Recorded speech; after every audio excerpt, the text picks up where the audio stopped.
Melbourne Basketball League. Welcome to the World Premier MLV Super Cup.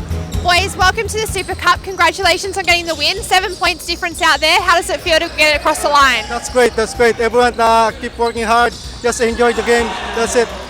You boys looked really experienced out there against the other team. What have you been doing in the off season to prepare? Just we need everyone need contribute to play the game hard, and that's it.